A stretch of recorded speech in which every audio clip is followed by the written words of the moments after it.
All right, good morning. Welcome everyone to the Eclipse webinar series. My name is Jake Apke. I am the trading training consultant here at Orion. As I mentioned, this is our Eclipse webinar series. So today we are doing part 2 of our series on Eclipse's preferences. If anyone missed part 1 last week, feel free to go out to orion.com/events, our webinar page. It is up and available. You can go and access and watch it at any time. But today we are on week 2 of 6 total weeks that we will be covering Eclipse. So let's review a couple of things before we get started today. So the first thing I want to say is this is definitely a good opportunity to ask any questions on anything that we go over.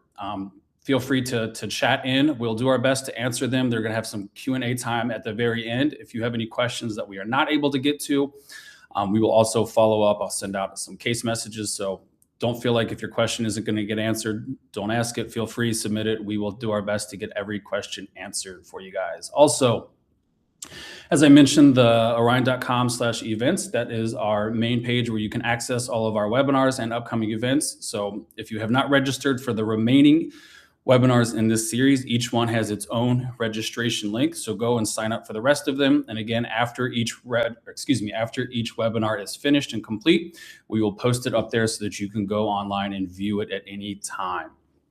So feel free to go out there, check out what other webinars we also have if you're looking to learn more about the other areas of Orion outside of Eclipse. Also, we have our dates for our Eclipse University this year have been announced, and the registration for our first event on May 12th in Omaha is available. So for those who aren't familiar, Eclipse University is a one-day training event that we essentially cover a lot of the same things we're covering in this webinar, but it's meant to be a pretty intense all-day event to go through and train on Eclipse. It's also a great opportunity if you'd like to schedule some time one-on-one with one of our trading experts. We have training consultants available, consultations. So register, sign up for a consult, meet with someone one-on-one, come get your questions answered. But first one is May 12th in Omaha. And as you can see, we've got a couple more scheduled for later on in the year that as they get closer, we will announce once that registration window is open. All right, last thing to go over before we get started is just be aware that there may be some preferences or things that you do not see or do not have access to on your Eclipse. It could be that in your managed users, you just might need a firm admin to go in and permission out certain areas that you don't see. Also be aware, as an Orion employee, I have certain access that you just won't have on your end for things that I need to be able to turn on or turn off for databases. That's most especially important for today's presentation, since we will be in the firm preferences section. I will give notice there will be a few that you will see that you will not have access to that are intentional or on my end only. But again, if there's something you don't see and you think you might need to have access to, or it's a preference I talk about and you don't see, check with your firm admin or reach out to our trading team and we can help you get that permissioned out so you have access to see anything and everything you need to see in there. So today we are talking about preferences. So the biggest thing is I want to walk through and just review all of the different firm preferences that are available, give some explanations on some of them. So hopefully if you're not familiar with Eclipse too terribly, this is a good way to understand some of the customization options that are out there and available to you. Also, maybe you haven't looked at your firm preferences in a while, and we might have some new ones that are out there as well. So this is meant to walk through just the different areas of the preferences. You can see here, there's a lot of controls for tax settings, for managing your individual accounts. So we'll walk through, talk about all of them. And again, if you have any questions, let us know at the end. Or I'm sorry, ask throughout, we will answer at the end. All right, the first part to review and go over. So your preferences are going to be on the left-hand side under the menu option of administration. You will see preferences. Now, by default, I have access to all the different levels there: firm, custodian, team, model, portfolio, account. You can think of the hierarchy as starting at the top and working your way down that list. As each level you go down one more, that level takes precedence on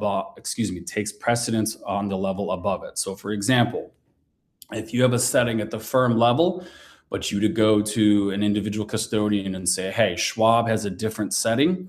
Since you've set it at the custodian level, that is one level down below the firm, that would take precedence for anyone with that custodian. So it will override the firm setting if you were to update it as you go down the list. The idea is the more granular or specific you're setting a preference, then it will override the levels above it. So obviously any individual account that you update or customize, the assumption or the expectation is that's going to be different than what you have at the firm level. So be aware, this is the in general how our preferences hierarchy works. As you work down that list, it'll override the levels above it. There are two specific preferences that do not follow this main hierarchy. We will highlight how you can adjust them, but just be aware, reserve cash usage and minimum maximums on trade amounts. Those do not by default do the same hierarchy of just flowing down from firm all the way to account. They have a separate preference that can dictate what the hierarchy will be for those. So we'll look at that as well, but keep this in the back of your mind whenever you're thinking about, I have a preference that's at two different levels. The more specific level you've set it, it's going to override one of the other levels above it. Now, the remaining part of the webinar, I'm just going to open up Eclipse and we are going to walk through in the system, looking at all the different preferences, provide some definitions and maybe some best tips or best practices on a few of them. But let me go ahead and switch over to Eclipse. So give me just one moment.